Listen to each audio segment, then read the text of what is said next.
এবার পুতিনের গাড়ি বহরে বিস্ফোরণ। রাশিয়ার প্রেসিডেন্ট ভ্লাদিমির পুতিনের কনভয়ের একটি গাড়িতে বিস্ফোরণ হয়েছে বলে জানা গেছে। রুশ গোয়েন্দা সংস্থা এফএসবির সদর দপ্তরের কাছে এই ঘটনা ঘটে। পুতিনের কনভয়ের গাড়িতে বিস্ফোরণের ঘটনার পরই রাশিয়া জুড়ে বাড়ানো হয়েছে নিরাপত্তা। বিস্ফোরণটি এমন এক সময়ে ঘটে যখন সম্প্রতি ইউক্রেনের প্রেসিডেন্ট ভলোদিমির জেলেনস্কি পুতিনের মৃত্যুর ভবিষ্যৎবাণী করেছিলেন।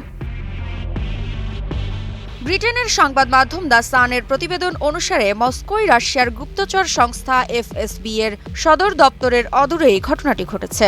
একটি লিমোজিন গাড়ি থেকে বিস্ফোরণের শব্দ পাওয়া যায় এবং সেটিতে আগুন ধরে যায়। প্রতিবেদনে দাবি করা হয়েছে সেটি রুশ প্রেসিডেন্টের কনভয়ের একটি গাড়ি ছিল। গাড়ির ইঞ্জিনে প্রথমে আগুন ধরে এবং কিছুক্ষণের মধ্যেই গাড়ির ভেতরের অংশেও আগুন ছড়িয়ে যায়। দমকল কর্মীরা পরে এসে আগুন নিয়ন্ত্রণে আনেন। তবে আগুনে গাড়ির সামনের অংশের অনেকটাই ক্ষতিগ্রস্ত হয়েছে।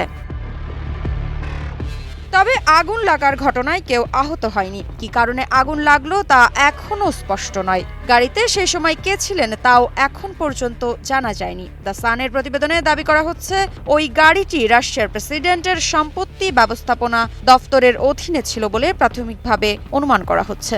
এই দুর্ঘটনার বিষয়ে সরকারিভাবে মস্কোর তরফে কোনো বিবৃতি এখনও পর্যন্ত দেওয়া হয়নি। তবে ইউরোপীয় বিভিন্ন সংবাদ মাধ্যমে দাবি করা হচ্ছে শনিবার মস্কোর রাস্তায় এই ঘটনাটি ঘটে। টানা সপ্তমবারের মতো বেস্ট টিস্যু পেপার ব্র্যান্ড হিসেবে স্বীকৃতি পেয়েছে বসুন্ধরা টিস্যু। ইতিমধ্যে একটি ভিডিও সামাজিক যোগাযোগ মাধ্যমে ছড়িয়ে পড়েছে। তাতে দেখা যাচ্ছে রাস্তার ধারে আগুনে জ্বলছে একটি লিমোজিন। সাদা ধোঁয়ায় ঢেকে গিয়েছে রাস্তার একটি অংশ। দমকল কর্মীরা ঘটনাস্থলে পৌঁছানোর আগেই আশেপাশের কিছু মানুষ সেই আগুন নেভানোর চেষ্টা করেছেন। পরে দমকল কর্মীরা ঘটনাস্থলে পৌঁছে আগুন নিয়ন্ত্রণে আনে। মৃত্তিকা বিশ্বাস, নিউজ 24।